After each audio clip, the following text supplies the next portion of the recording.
Blog Talk Radio. Clap your hands for Angela.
Hi, you're listening to Show Talk with Angela Butler. Today's interview is with Mr. Stanley Austin. Mr. Austin is a singer. He writes also. He'll be on in a minute or two. Mr. Austin has worked with cancer research, among other organizations. So what I'm going to do is play another song and give him a few minutes to call in. Having a little technical problems here as I wait for him to call in. Hope everyone has enjoyed their new year. Grateful to be here in 2019. All right, everyone, there he is. There won't be another song. Mr. Stanley Austin is on the line. Good morning, Mr. Hello. Austin. How are you doing this morning? Good morning. Good morning, Angela. How are you? I'm great. Good. How are you? I'm coming along just fine. You know, I had shoulder surgery, and that's kind of set me back a little bit. But I'm still in the recovery stage, and I'm very hopeful. I was still able to do a couple of shows last year in October, New Year. So I'm still very encouraged, and I know I'll get better. Yes, sir. I understand that. I hope you get better, too. You injured your shoulder. I know when I called you, you were in therapy. Yeah, I've been in therapy 2 days a week, and I try to get a massage at least once a week. So I'm working on it, and I work on it myself every day. Oh, okay. Okay. And you're still performing, of course. Yes, I'm still performing. Okay. You have quite a fan base. I'm sorry, what was that again? I said you have quite a fan base. Yes. A lot. Being a member of the main ingredient helps tremendously. Whether I'm performing on my own or as a main ingredient, it really helps a lot because they have millions of fans. They do, and so do you.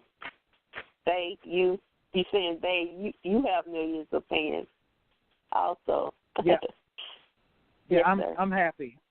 I really am. I'm happy to be associated, with the main ingredient and doing my own music and books and things like that as well. I really am. Yes, you have Faith, Love, and a last collection of poems, songs. Yes. Poems and songs. It's paperback and it's on Amazon.com. Yes, it is. Okay. Yes, you also have The Asylum. Yes. By Stanley E. Austin, The Asylum. These are not from main ingredient. This is from your own. These are your own. That is and correct. What are those books about? Well, we'll start with Faith, Love, and Life. Faith, Love, and Life is the first book that I ever released, and it's a book of poetry and songs. I have over 100 poems and songs in that book. All of them aren't songs, but I say about 50 of them are songs. I've yet to even tap into half of them. I may have only recorded maybe 15 of the songs that's on that book. So that book's going to be around for quite a while with me releasing periodic songs from it. And I'm very happy about it. It's on paperback and it's on audio so people can listen to me do the narration of the actual poetry. So that's what that book is about. I'm very happy about it. And yes. The Asylum is an audio. It's an audio book. And it's an audio book about a short story. And the short story talks about this fictitious character called the Patriot. And in this story, the Patriot has 5 different personalities. And due to government experiments on the Patriot when he was in the military, under duress, some of these other characters will come out. And those characters are have not. They're twin brothers. Guido, who comes from places and parts unknown, and Dr. Von Rectum. Dr. Von Rectum likes to sell pharmaceutical drugs to everybody. He's the one that's got everybody hooked on all these opioids and different things like that. But he is a fictitious character. So that's what it's about. It talks about their lives, each one of those characters when they come out. And it talks about conspiracy and what happened to the Patriot. And it's funny. It's funny because Guido keeps you laughing, and so does Brother Have Not. When you say twin brothers, you try to figure out how is it twin brothers in a set of 5 out of one character. So I made it interesting. So I'm sure anybody that gets it will get a good laugh out of it. It might give them some food for thought to what if, but it's all in fun. All right. Okay. Now, you sing with the group Main Ingredient. You also have music that you sing, that's on your own, that's solo. For those of you, I don't know how many of you know Main Ingredient, but I'm very familiar with them because I've interviewed Mr. Stanley Austin before. They're well known for Everybody Plays the Phone. And they've had several songs written or co-written by Mr. Stevie Wonder. They had a song, Just Don't Want to Be Lonely. Everybody Plays the Fool sometimes. I remember that Everybody Plays the Fool sometimes. I like that one. You've been my inspiration. I'm so proud. Both the top 20 spinning around. I must be falling in love. The group originally started in Harlem, New York City in 1964. They were a trio called the Poets. They were composed of lead singer Mr. Donald McPherson, Mr. Luther Simmons Jr., and Tanamo-born Mr. Tony Sylvester. They made their first recordings with Lever and Stroll's Redbird. Then they changed it to Insiders. And then they changed the name to Main Ingredient. So they're still singing, and this is one of the singers for the group Main Ingredient, everyone. This is Mr. Stanley Austin. Okay, Mr. Austin, you've recently worked with the cancer research. Could you tell the people listening about that? Yeah. I dedicated one of my songs that I had just released at that time. I think I'll tell her, which was originally done by a guy by the name of Ronnie Dyson. So I had an opportunity of, partnering with them so that I would give a certain amount of the residuals of the sales to the Cancer Society in support of cancer. Yes, sir. That is great. It's a good thing. I had a nice article that was written by one of the news journal out of Daytona. So I was very happy about that. I believe that. You have every right to be. And that is still ongoing. Okay. All right. Right now I'm going to play your song, one of your songs. Is that okay with you? LTA0171.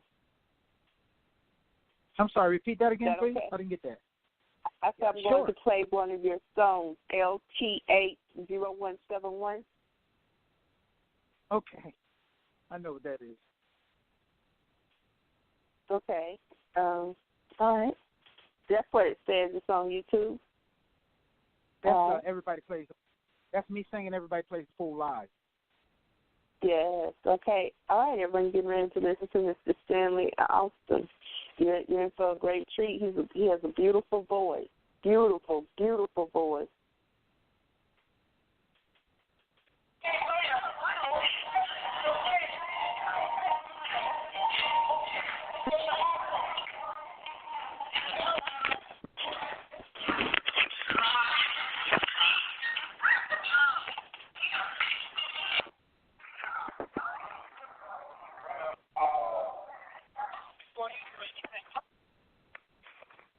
I'm sorry about that, Mr. Austin.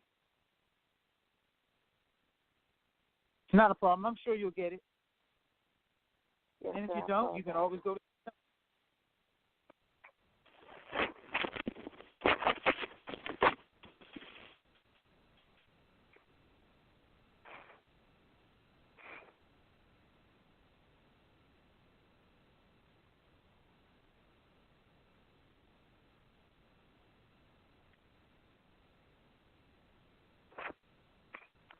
I apologize once again, everyone.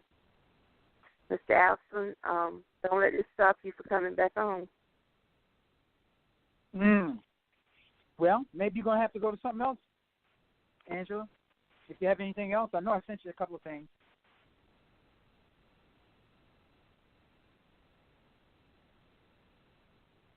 Can you hear that, Mr. Alston? No, I cannot. But as long as your audience can hear it, I don't know if they can hear it or not. Can you hear it, sir? No, I cannot. Can you hear the song? No, I don't sir? hear it. Okay. No, I don't hear it. You can't hear it at all? Yeah, I hear it faintly. I don't want the audio to be bad.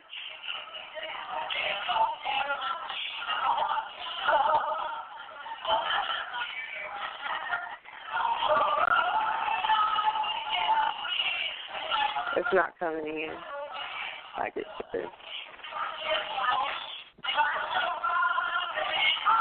No, it's not coming in. real well. Well, you know, that's a lot to post for every time. Sir? That's a lot of show. Okay. All right, everyone. I'm not going to play that song. The audio is not coming in good on my end, but but what you can do is go to YouTube and you can find the song "Everybody Plays the Fool" by Mr. Austin. I don't want to mess the song up. Then he has a beautiful voice, and his sound quality is just not coming through on my end. It's not his end. So, all right, Mr. Austin. So you have books that will be ongoing, coming out and things like that from, I believe it's the Faith, Love, and Life collections poems. Yes. Yes, we're still working. Like I said, we're still working towards other releases on that, and I am continuing to write material as we move forward. I have other material that I have written, and those things will be released. We're supposed to release a CD titled Ocean Girl this year. So we have, I think I tell her on that, and one of the other songs that we're very excited about. So there's a few things that's going to go on that. We might even put some main ingredient songs on there. Who knows? Because I have released some of those, some of the older main ingredient songs as well. Okay. All right. So how many of the original members of Main Ingredient are still singing, sir? There is a poster that I created with everybody who's ever been a Main Ingredient. And one of the original members, Luther Simmons, is still alive. But he elected to, resign or quit or stop performing with the Main Ingredient years and years and years ago. And a guy by the name of Jerome Jackson took his place, and Jerome Jackson still sings with the Main Ingredient today. He sings with me right now. Jerome Jackson. Oh, that is wonderful. So you've probably been singing with them 20 or 30 years. Absolutely. You got the number. He's the oldest singer. Oh, okay. Main Ingredient. I tell him that all the time, and he says, it's not a big deal. He wants me to just go step into everything and move forward with the way we do things with the Main Ingredient. So I have a couple of plans for things this year, and we have to see if they work out, and I'm very hopeful that they will. Okay. All right. You also, everyone wants you to know he's on CD Baby. Also, not just use the CD Baby. We Need This Chance. This song about the survivor of cancer victim. You can purchase his CD there. I also believe, if I'm not mistaken, correct me if I'm wrong, Mr. Stanley Alston, but Cuban Gooding Sr., the Main Ingredients, am I correct? No, Cuba Sr. is the one who was the lead singer. He's the one that sang the Fool. Cuba Gooding Sr., not Junior. Yes, that's what I said, Senior. Yeah, Senior. He's the one, absolutely. Cuba used to joke all the time and tell Junior he didn't think he could sing, but I listened to a recording that Junior did. I didn't think Junior did really bad on it, but you know how that is. Cuba's a very, very proud man, and all he did was say things to inspire people to do better. And I think he was trying to push Junior to do even better. Oh, okay. Yes, Mr. Cuban Gooding Sr., that's the Oscar winner, Mr. Cuba Gooding Sr.'s father. Yes, Cuba Gooding Sr. is Junior's father, yes. Yes, and okay. All right. That is great. In the presence of very famous man you are, sir. Okay. Well, so when are you? I'm sorry, go ahead. I was going to say, when are you going? Where are you all performing next, and where are you performing solo next, where people can go buy tickets to see you perform? We are working on the Hard Rock Cafe in Daytona. We're hoping to be there sometime in the April time frame. I don't know exactly the date right now. Right now they're going through a lot of things that they're working on for the Daytona 500, which we both know is February 17th. So that takes a lot of preparations, yes, and once they get through some of those things, we should know what time frame in April, because Cuba Gooding Sr. passed away April the 20th of 2017, and his birthday is April the 27th of coming up this year. So we'll see what happens, whether it's me or the main ingredient there, but we're working on the Hard Rock Cafe in Daytona. Okay. Hard Rock Cafe in Daytona. Okay, sir. So have you been in any films, commercials, or anything like that? Are you just writing books and performing and singing?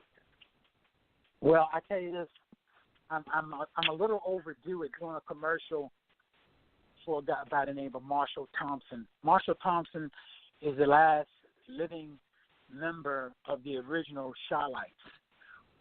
So I've been asked to do a commercial for a radio station for him, and they've been very patient with me because they know it's a lot of things going on, but I'm going to push myself to get that done today. So, yes, I have been doing commercials and things like that. I just did another radio interview earlier this week, and, I'm sorry, someone did ask me to perform March the 15th in Orlando. I overlooked that. So I will be performing in Orlando. Sir. I don't know where. March 15th. Oh, okay. All right. That sounds great. Sounds great. You're also on Reverber Nation. Yeah, I'm on Reverb Nation as well. Yes, sir, you are.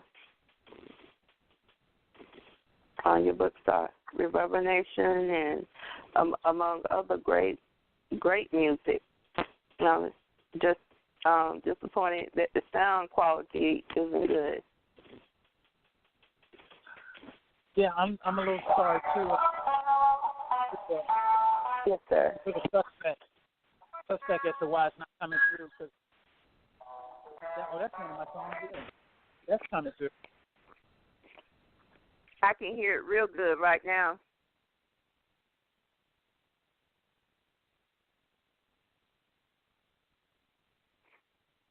I can hear it real well.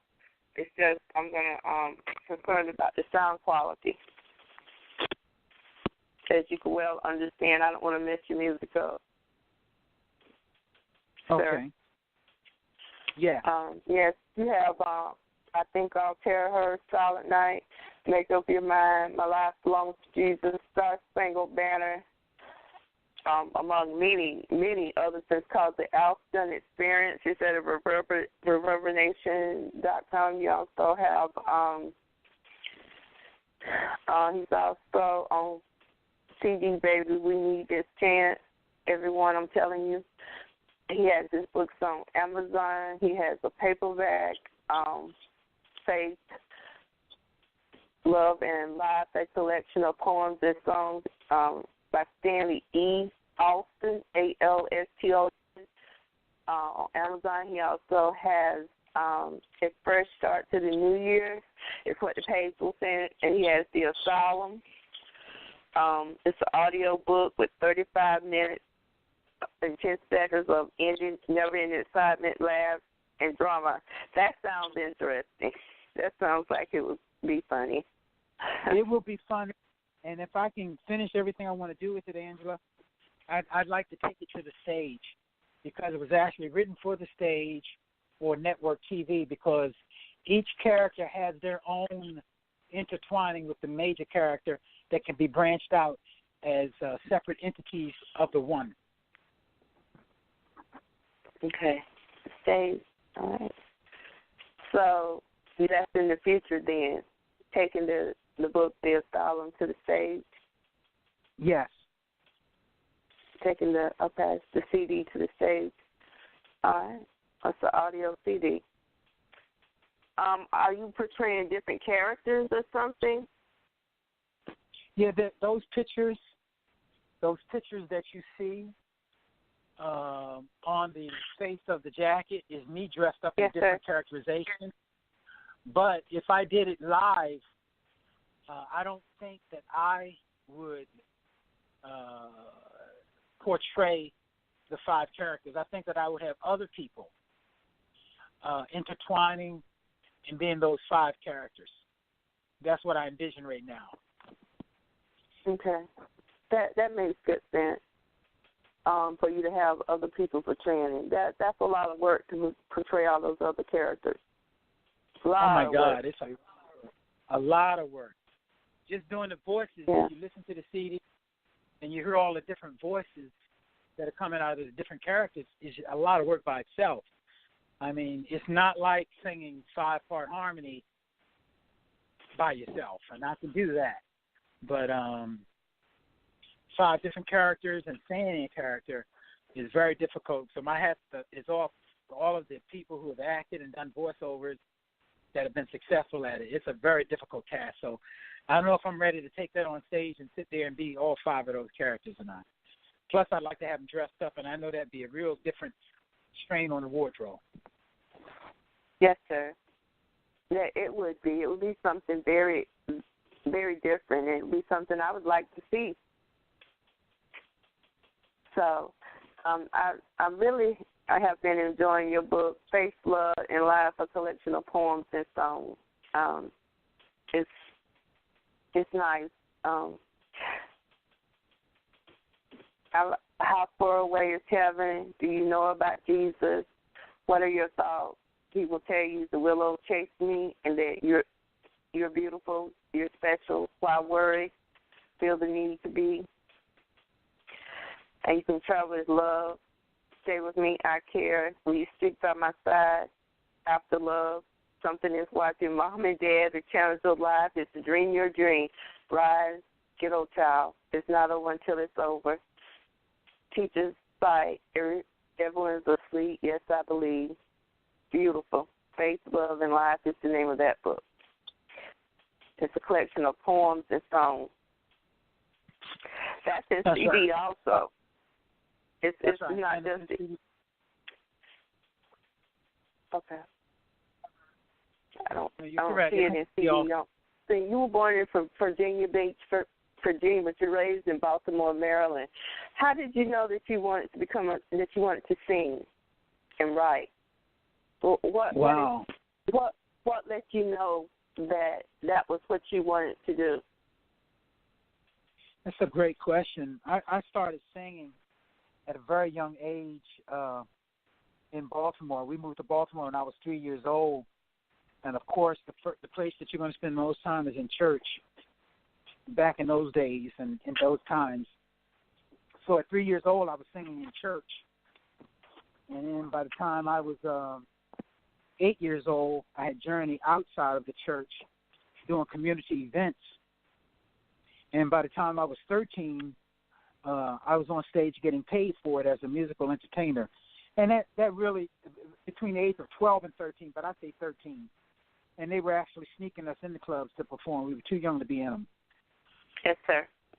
So you've also performed at Radio City Music Hall, the Apollo Theater, St. Patrick's Cathedral, and in Harlem, New York, as a member of the Abstinent Baptist Church.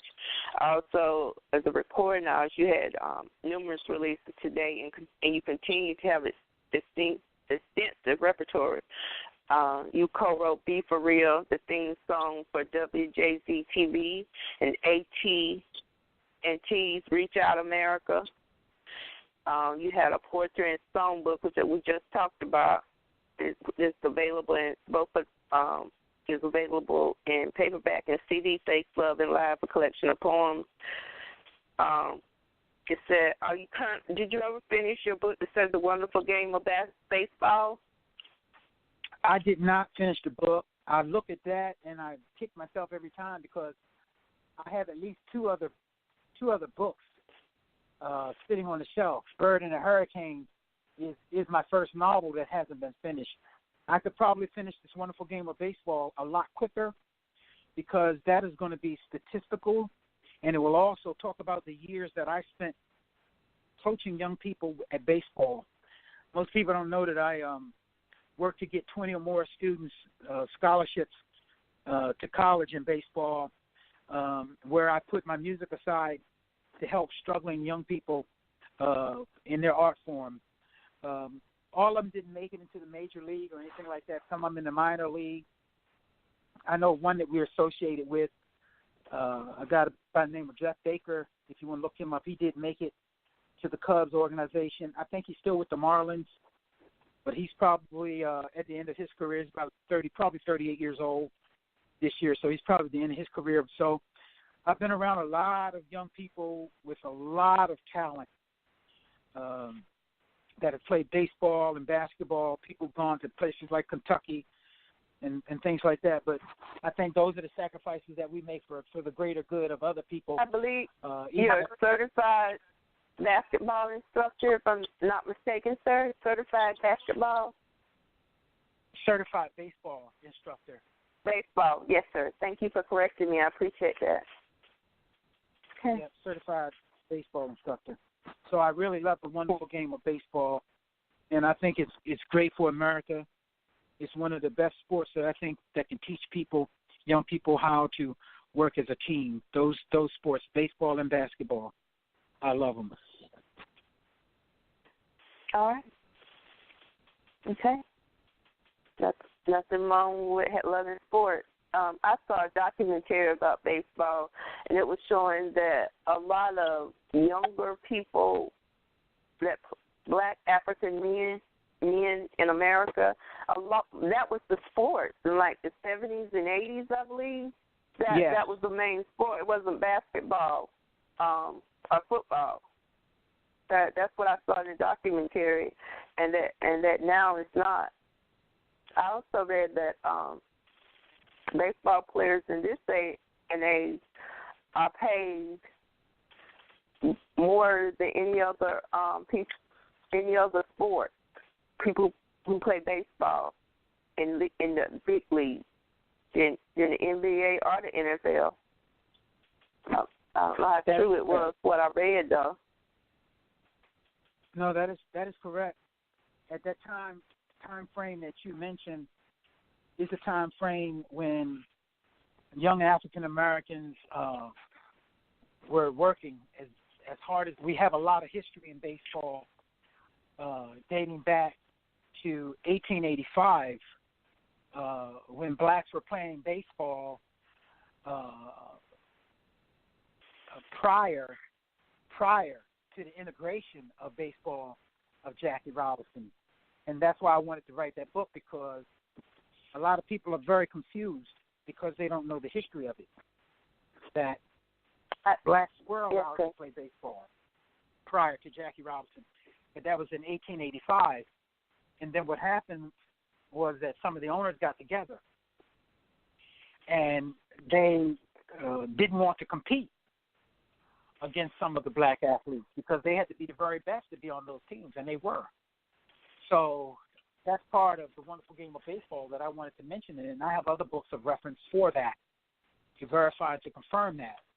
And so there was a period where blacks were not allowed to play integrated baseball, and that's when they started their own Negro leagues and things like that, and that's where Satchel Paige and Josh Gibson and Jackie Robinson and some of the other great black baseball players came into term. So, yes, you know, if you really listen, you know that I've researched my history. Those are things that I want to put into the book for you to understand what's going on, what has happened. Because even right now, most of the people who are recruited for baseball comes from Central America, and the Major League has baseball camps there to recruit. And it's cheaper to recruit those individuals than it is to recruit individuals from college. So I don't want to get too deep into it. I don't want to go any further than that. But that's why you see so many people of diversity in baseball. And I also believe that this young guy that just won the Heisman is also a baseball player, the quarterback. He just won the Heisman. He's a baseball player. I think he's going to play baseball. If I were him, I would play baseball because you've already said he can make more money. They play more games, but if he's an outfielder, the wear and tear on his body would be a lot less than it would in football. And he can make more money doing it and last longer to him and his family. Yes, sir, it is. Because Mr. George Herman Babe Ruth Jr. was also a professional baseball player. He was in the major league, and he spent 22 seasons from 1914 to 1935. Yeah. My grandmother was named after him. Oh, wow. See, so you know some history on it, too. Yes, sir. I know a little history on it. I do. And so yeah, I'm going to, yes, sir. I'm going to start. I have one more question, and I'm going to ask you, since I couldn't get the audio right, do you mind singing just a little, or am I putting you on the spot? After I ask the question, or am I putting you on the spot? No, I'll do my very best. Thank you. I just have one question, and it's been a great show. I've enjoyed interviewing you. Great interview. But I have to ask this. What are your feelings as a black man in America who travels extensively, I know, with the main ingredient? The main ingredient is a very famous group. They have millions and millions and millions of fans. But as a black man here in America, do you feel safe if a policeman pulls you over? What do you feel safe when a police officer pulls you over? How do you feel as a black man in America? As a black, do I feel safe? Yeah. As a black man in America, I feel safe. And I tell you the reason that I feel safe is because, Paul, that as a young black man in America who has been pulled over, there's certain protocol that I follow. The first thing I have to remember is that I'm dealing with a person who is probably afraid of me. They're probably afraid of me. So I'm dealing with a person that has a fear factor. I'm also dealing with a person that may or may not have been properly trained. No one will say this because we're always after the fact. There is no one guideline for how people and officers should be trained. So I want to say that because I've looked at it in disdain. So I would say to anybody, young black person, follow the protocol. You know what you're dealing with. Yes, sir. Make sure they can see your hands and that they're not intimidated. Even if they are wrong, you say to your mindset, understand that you have something else in this world and on this planet that you have to do, and you're not going to allow someone's fear to stop you, to interfere with you, or possibly injure you because of their fear and their misunderstanding of you. So you have to be greater than. And that's the only control you have. And anyone that wants to argue that has to put themselves in that place. And then they'll know how to deal with it. Okay. Yes, sir. Thank you. Thank you for that. Thank you very much. Your answer was different than anyone else that's just been on Show Talk with Angela Butler. Thank you for that one. I'm just going to ask you to sing a little bit, and then I'm going to end the show. Okay, but can I say one more thing before I start singing? Yes, sir. I wanted to tell you that a group that I wrote and co-wrote with was a young teenager and in my early 20s, a group called Opus Nuevo or Trade When Act 1 is under review for a music contract of music that we wrote over 40 years ago, and that's out of Baltimore. So I am totally elated and excited about that possibility. One member is no longer with us, but everybody else is still alive. We're very excited about it, and I'd like to come back once we sign that deal and talk to you about that. Yes, sir. So, that will be great. That will be great. So you're more than welcome to come back on. You have my number. That's right. So thank you so very much. And with that being said, I'd like to give you a song that is very special to me, that was written by Billy Preston. It was made famous by Joe Crocker, but I've received ovation, standing ovation after standing ovation from the song, and I know that you will like it as well. Yes, sir. You are so beautiful to me. You are so beautiful to me. Can't you see? You're everything that I hope for and much more. You're everything I need. You are. You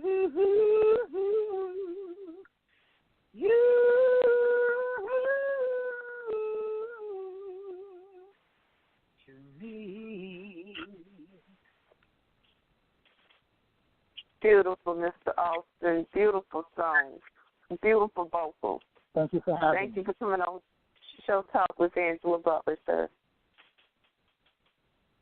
Thank you again. Have a great. For over 9 decades, Craftsman tools have been found in toolboxes and garages across the country. After all these years, they finally found their way home to Lowe's. Trusted in the hands of fixers, doers, and weekend warriors, you can be sure you can trust them in your hands too. Find an ever-growing selection of Craftsman mechanics and power tools, tool storage, and more in-store and online at Lowe's.com. So whatever tool your job demands, Lowe's has just the tool for it. Lowe's, the new home of Craftsman.